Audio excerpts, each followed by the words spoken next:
Welcome to Beyond Sunday, the King of Kings podcast, where we dive a little bit deeper into our Sunday message and see what we're taking beyond Sunday. My name is Dina Newsom, and I have some wonderful guests with me today. Go ahead and introduce yourselves. Yeah, I'm Greg. And I'm Tyler. I'm so happy to have you here today. We are kind of experiencing a big holiday this week. I don't know if you guys know this. It's International Cat Day. I was going to say, it's early August. Okay. So my opening question for you is, are you a cat person, a dog person, a no pet person?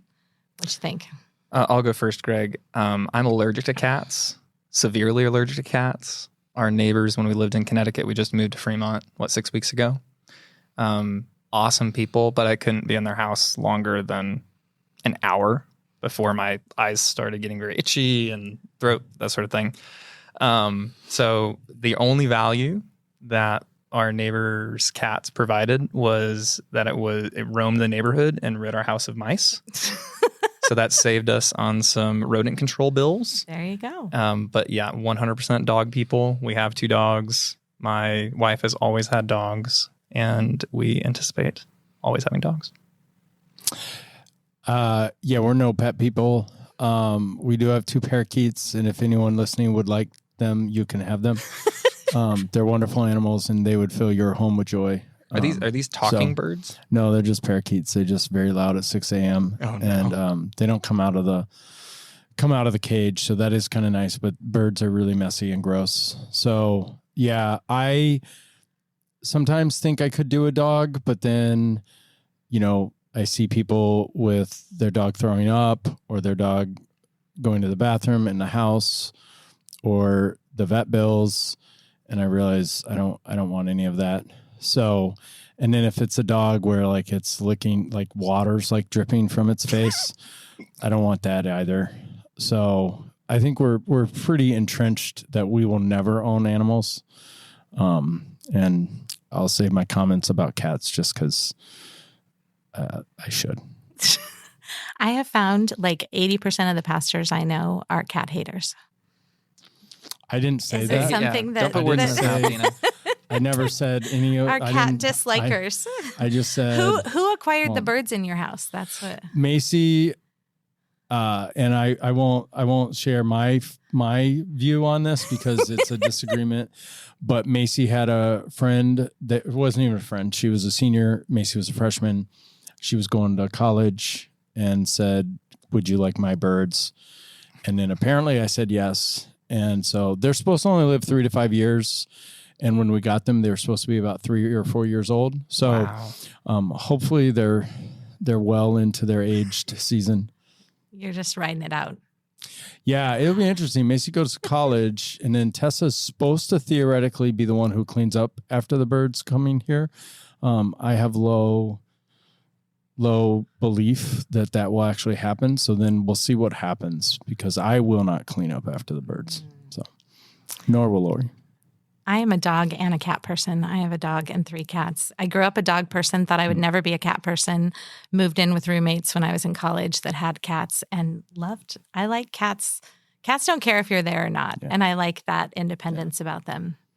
I would say, when I will have a cat, maybe I've said we could have a cat in our house. All my girls want a cat.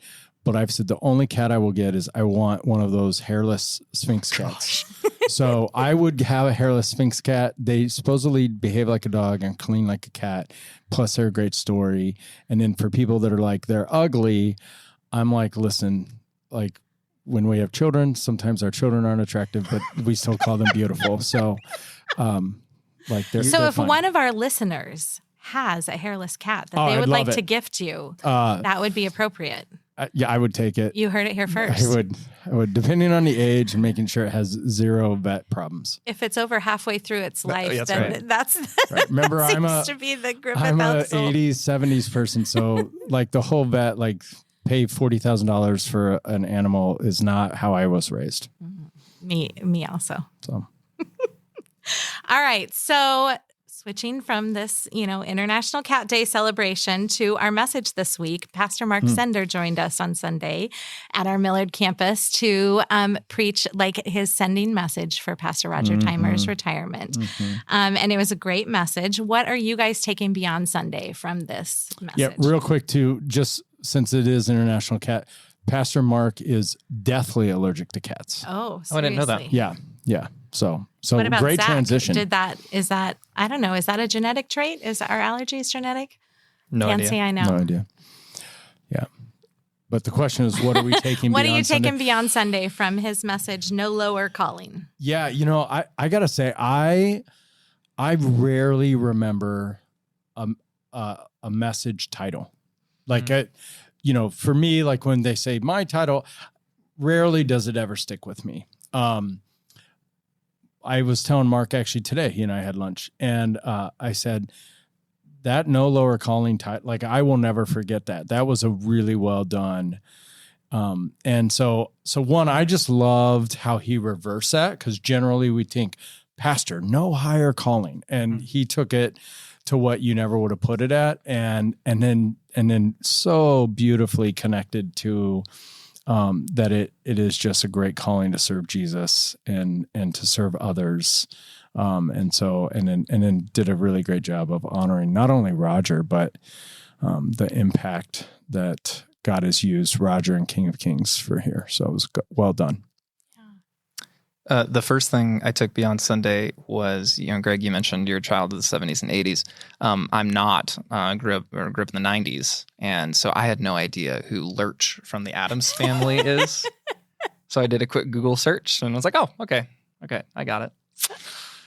But yeah, Pastor Mark just so beautifully honored Pastor Roger, who I know he's been on the last couple of weeks of podcasts, and he's officially retired now from full-time ministry after 41 years, 30 years at King of Kings. And I grew up here, so I went through the Kids Count curriculum. I went on the Father-Son retreat and First Communion, and just personally, Roger's like a second dad to me. We didn't have family in the area, so if we got to Christmas Eve dinner, we'd be hanging out with the Theimers. And so I wasn't able to be at the Millard campus on Sunday. I was out at Fremont, but I was watching back the video of the whole service last night. I don't know how you guys kept it together. When I saw John Peters' video come up at the end, Roger he's always had such a heart for global missions, and he's activated so much kingdom movement over the course of his career. I mean, John Peter was coming here once a year, once every other year since I was a kid, and sharing about the churches that are being planted in India, and how far can $10,000 go stateside, and then $1,000 will support 10 church planters for this next year. And the other thing that really stood out to me was when Mark was talking about the King of Kings Day in heaven. And this is kind of his holy imagination at work, but in reference to Roger's kingdom impact and through the curriculum and with all the mission impact of how many, Jesus pulling back the curtain of how many people are in heaven saved with Jesus for eternity due to the global mission outreach efforts of this church, and specifically of what Pastor Roger did. And it's just so beautiful to think about, and keeping our priorities kingdom oriented. Yeah. I really enjoyed how most of the people that were here were celebrating Roger and familiar with Roger. But if someone was a newer guest with us and was unfamiliar with Roger or didn't grow up with him, I enjoyed how Mark tied each piece back to the gospel story and back to what to expect in heaven and back to our mission here on earth, that it was still a meaningful message, even if you didn't know Roger's story. And you walked away thinking Roger was an incredible servant, for many years, but it was still emotional to people who didn't know about all that he's done here. And I really appreciated how he tied that together. So the title, No Lower Calling, that comparison of no lower calling and no higher calling is something that Mark talked about. He pulled from Matthew 20 to 28, which is basically when this mother of two of the disciples goes to Jesus and asks him, can one of my sons sit on your right and one sit on the left? And he talks about Jesus in the last couple verses of there says, not so with you. Instead, whoever wants to become great among you must be your servant, and whoever wants to be first must be your slave. Just as the Son of Man did not come to be served, but to serve and to give his life as a ransom for many. How did that whole, just the title and that verse speak to you to kind of kick this off? So being a parent of young kids, we watch a good amount of Bluey. And one of the Bluey episodes that, this was either last night or the night before, it's these two sisters, 4-year-old and 6-year-old, something like that. And they had the babysitter over. This babysitter would be like a single gal in her 20s. And they're doing a 20 questions thing. So one of the sisters said, do you want to have kids one day? And the babysitter said, well, yeah. And then the other one said, is Bosco going to be the daddy? And the babysitter says, Bosco's not my friend anymore. And then they said, is Bosco not your true love? and she's like, oh, I don't know. It's like, is true love not forever? And like in the span of 30 seconds, this script just like beautifully points out something that our culture can struggle to understand, and like what love actually is. And what Jesus is pointing out in Matthew 20 is what really the whole New Testament connects to, is that love equals sacrifice.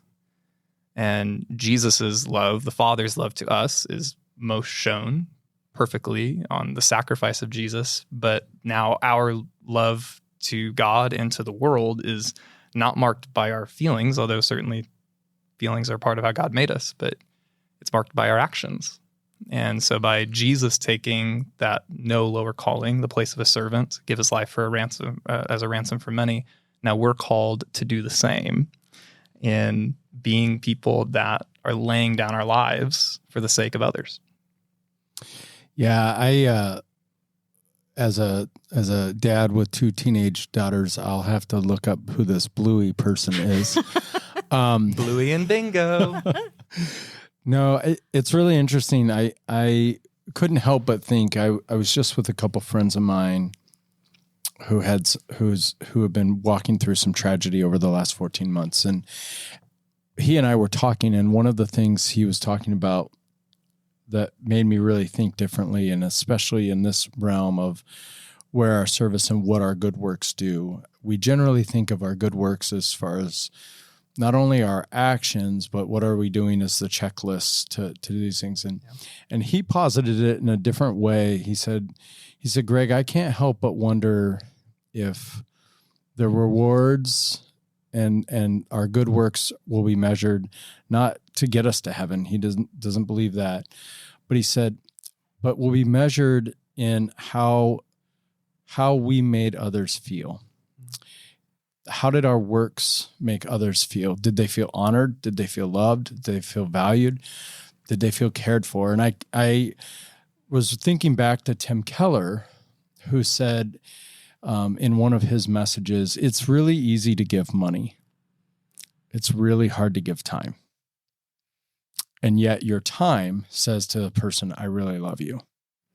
And so it's a reminder to me of when we're looking at that lower calling and at that serving, right, and becoming last and serving last, is when your time's not your own. Like you think about it talks about being a slave and being a servant, and what do those have? They don't have their own time.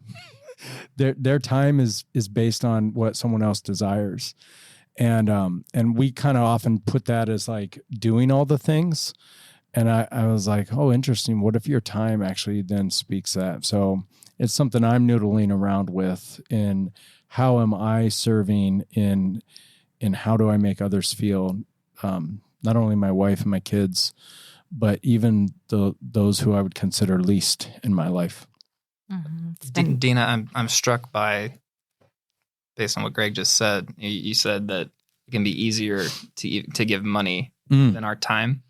And what is the greater sacrifice? Because there are situations and people on the earth where like the greater sacrifice would actually be money, but in our affluent Western culture, it's actually the opposite.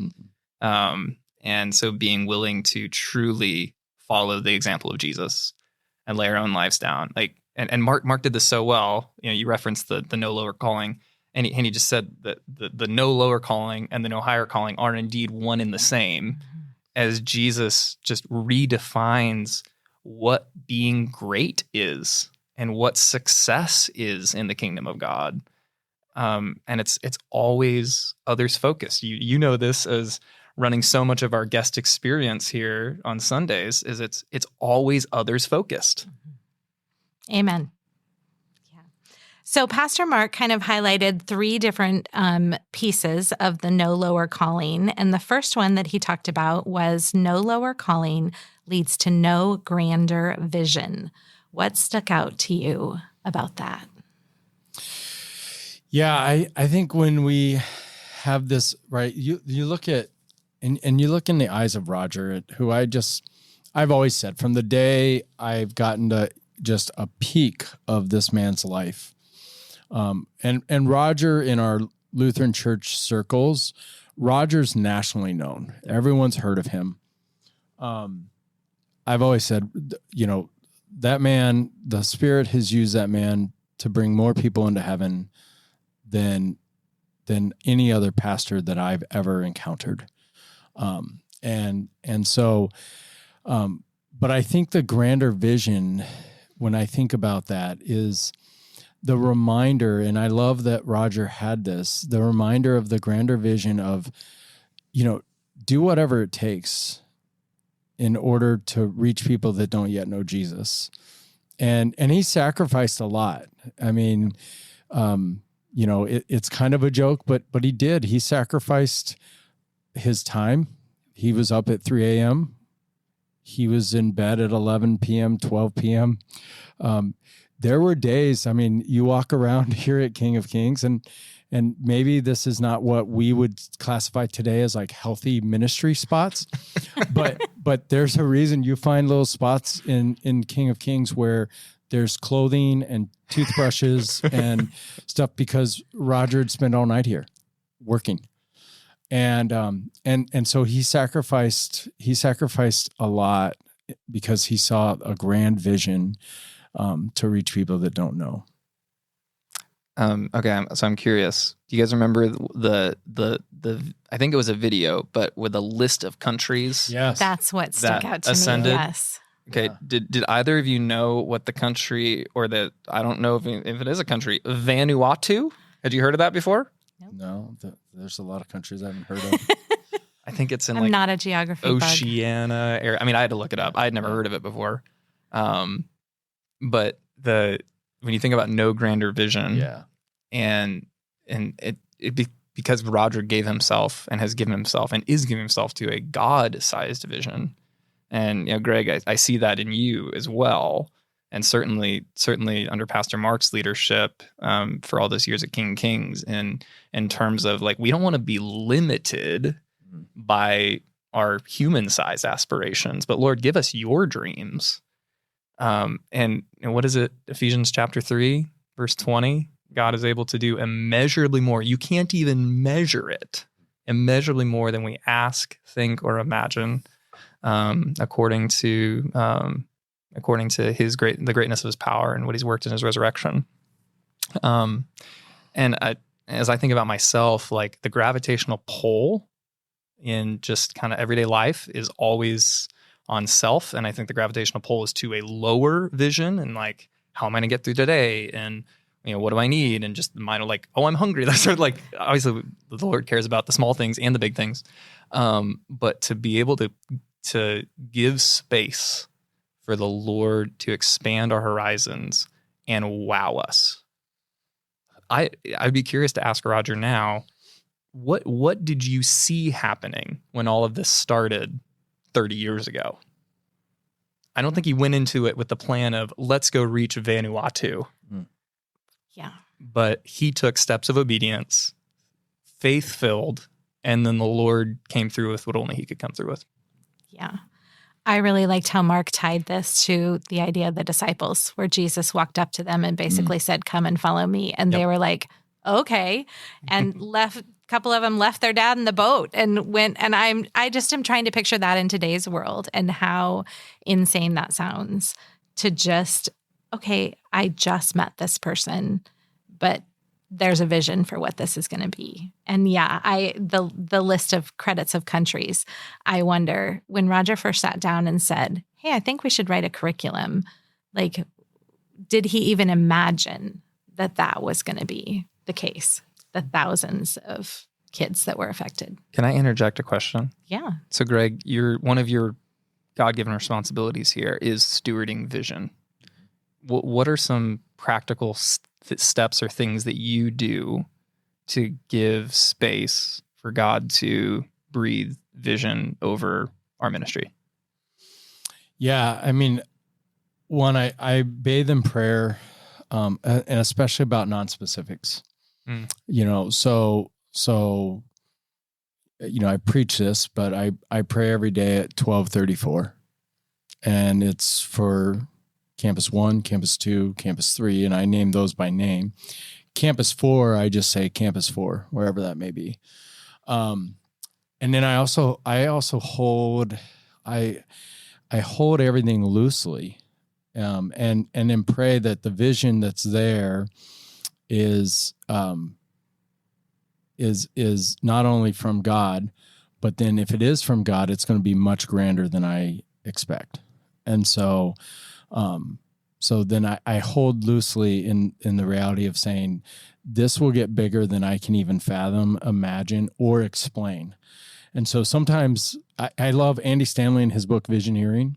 Says way too many visions of visionaries or dreams of visionaries have died because they shared it too early.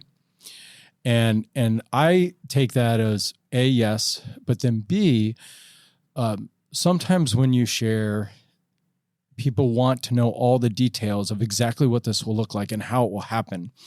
And the moment you do that is when now this is just a human vision, where if you can sit there and go, I don't know what this will look like at the end, then you're allowing God to say, and you don't need to, because he does, because he's already there.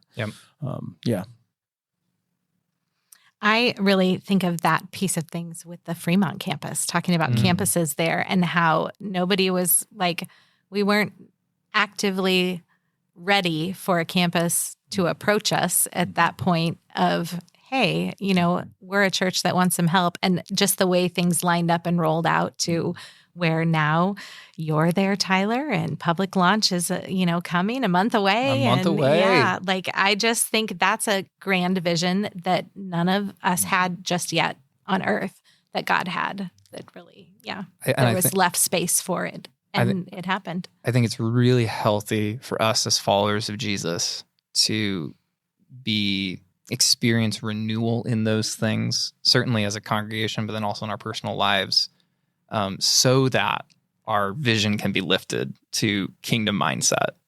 And so I think it's beneficial for not just the Fremont campus, but for Millard and Northwest as well, to see what God is doing at Fremont. And we're recording this on Tuesday, August 5th. So this past Sunday, we launched kids ministry at both service hours, all volunteer led. Incredible. And last year at this time, Sunday school would have been 4 to 6 kids. And at this past Sunday, first time kids ministry, 33 kids. And it's like, you guys weren't thinking exact numbers of what it would look like, but you kind of knew the direction. Yeah. And then you just let God do the rest. Yeah. It's been amazing. So Pastor Mark's second point that he kind of moved on to was no lower calling becomes the evidence of no greater love. What jumped out at you about that? Yeah. I probably could have saved what I said earlier for this. It all ties together. That's right. Yeah. One, just props to Mark for just how he shaped all of this and seeing those like, no lower calling, no higher joy, no greater love. He referenced the famous verse out of John 15. We hear it out of the mouth of Jesus. Often hear it applied in like Memorial Day scenarios when we think about those who have paid the ultimate price in serving our country. But the greater love is expressed in action. And it's not that the feeling is there or isn't there, but it is defined by the action of sacrifice. And Jesus says there's no greater love than laying your life down for those you love. Yeah, and that's where I remembered is just the sacrificing of who you are, right? We generally put this into the physical life, death, but again, giving up your life, giving up your time, giving up your comfort, giving up, and this isn't like, I don't even think this is always a permanent piece. I think this is sometimes a piece where you're saying for this season, for this time, and how are you doing that for others and showing that greater love? And really, what it is it's putting a person first, and not saying I'm putting you first, but they'll see it, they'll know it when it happens. They'll be grateful, and they'll recognize that you gave up a piece of your life in that moment for them. Amen. Yeah, I really liked Mark just basically said Jesus didn't just say it, he did it. Like it wasn't just preaching, it was he did it. And I was touched by when he was talking about when his grandkids were staying there and he was talking about just watching them sleep. I love you. I love you. I love you. I have 2 grandkids and I just know that feeling. I love you. I love you. I love you, and how much greater the love God is that has for us than even we can experience here on earth. So his final point that he moved on to was no lower calling leads to no higher joy. How did that hit you? This is the part where we had the picture of Mount Kilimanjaro? Is that right? I think so. It's unreal. 19,000 feet. I mean, Roger is the guy who set out to run a full marathon before the age of 50, and he ran it like the day before he turned 50. Yeah. So just what a remarkable man. So Mark kind of used that mountain idea to talk about the spiritual mountaintops that we lead others to and the heightened joy. And there's no higher joy than being known by Jesus. I lived it. I worked alongside the man for a number of years. He knew that kids spoke the language of fun, and he was going to speak that language to get them to hear the gospel. And so to lay aside his preferences or anything like that to meet kids where they are, and then lead them to Jesus. And I was out at the Soaring Wings event on Sunday night. I'm like, we're talking 600 kids a year over the course of that ministry. We're talking thousands upon thousands of kids that got connected to Jesus through that man's ministry just here at King of Kings, not to mention then all of those around the country and the world through that scrolling video. Like it's just unfathomable. Yeah, I think when you find your purpose and your passion, and this is why I really believe in our spiritual gifts test. When you find that and then you do that, and this is Gallup poll writing, living your strengths, right? When you do that and you realize you're doing what God wired you to do, there is no greater joy. Like then and it doesn't feel like work. It doesn't feel like this was hard. It doesn't mean you don't have hard seasons, but you just go, I'm meant for this. I'm wired for this. And I think it's an important piece to remember that as we look at that, it doesn't mean that every person's to be a kids minister. It doesn't mean that every person's to be a marathoner. But man, when you are doing that, and but what it does mean is every person does have a purpose. Yep. And so when you find that and you are doing that, there's no greater joy in that, because you're living out the way God wired you, the way he called you. And, and I think in our day and age, one of the things I'm always reminded of is, unfortunately, we live in a culture that is so comparison driven. And I don't believe that Paul I don't believe Paul had the gift of encouragement. I don't think he was an encourager. I think he was probably a little crabby. He's a little more blunt, very passionate. But I also don't think he looked and said, gosh, why can't I encourage like Barnabas? Mm. I don't think he had the comparison. I don't think he had the jealousy. And we have to remember that when we're living our calling, there won't be any greater joy, and our joy doesn't have to be everyone else's joy, and their joy doesn't have to be our joy. Climbing a 19er to me would not be joyful. I'm a 13er. I can get to 13,000 feet and then I'm done. But like sending me on a mission trip or giving me a coffee with someone, and just being able to hear their story, like, I love it. There's no greater joy for me. I knew of Roger before I knew Roger. I did ministry at another church here in town for many years and would hear stories of Roger Theimer. And half the stories I heard were unbelievable. Like, what? No, nobody did that. What? He's crazy. Like, had this insane picture of him. And then when I met him, and just the joy that radiates of him, like it just oozes out his pores. I was like, oh, now I get it. Like, no, these are real stories, because that's just what lights his fire. Like, that's amazing to see. So as we wrap up today, I have 2 questions for you. The first one is, what's your final takeaway from this message? Like, what are you taking with you? Yeah, I think for me, it's a reminder that we all have a calling.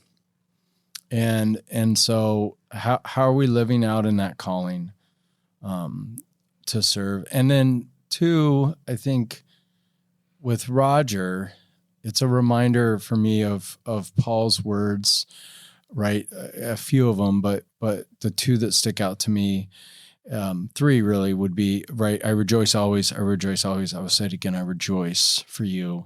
And then I'm thankful for you as a minister and a partner in the gospel. Amen. And then lastly, because Roger has a little competitive spirit in him, right? And I think he really tried to do this and did it well, to outdo one another in brotherly love and affection.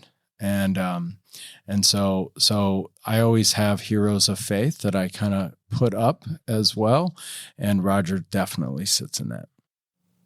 Yeah, Greg, that's where my mind and heart was as well.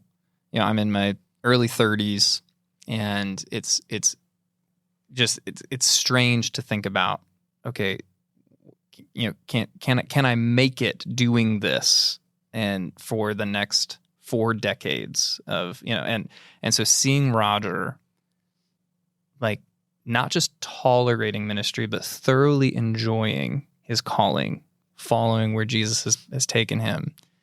You know, Eugene Peterson talks about discipleship is like a long obedience in the same direction, and the power of enduring in the faith and persevering. Like, I'm thinking about what I'm taking is like, Lord, thank you for that picture of Roger and the countless of other saints and leaders that have gone before, that like they've done it, Lord, not never perfectly, of course, but the Spirit's empowered them, and that same Spirit lives in me. I can look to them, and I can look to Jesus, and I can make it. That's good. I really was spending time thinking about all of the impact that Roger has that he may never see. Oh, you know what I mean? Like, even as he steps out of ministry, there's thousands of kids that are affected that he is never going to personally know. And I just try to remember that there are people I'm going to affect in whatever small thing that I'm doing for the kingdom that I may never know about, and to be honored in the doing and honoring in the doing, you know, to remember that piece of things. Okay, so before we go, do you have like a short life lesson that Roger has taught you in your time you've known him? there. The only thing I can think of, and I've only known him for a couple years, is just to spread joy. Like, I just feel, like I said, it just oozes out of him. And that's what I think of, to continue to spread joy. Yeah, I just think of his love for the scriptures, and he is relentless in pointing to Jesus. And whether that's in all of life or ministry, like just keeping the main thing. Yeah, I think getting to walk alongside Roger in leadership roles for the last 6 years, what I've really appreciated about Roger is he's the ultimate team player. Even if he didn't agree, he was willing to take the role and say, great, how can I help? And that's hard to find. And especially hard to find in someone that is a visionary, is innovative, and is a leader. And he was willing to always do that. Yeah. Thank you guys so much for being here. Next week, we start our new message series, Game On. Game on. Which should be exciting. And until then, let's keep living our faith beyond Sunday.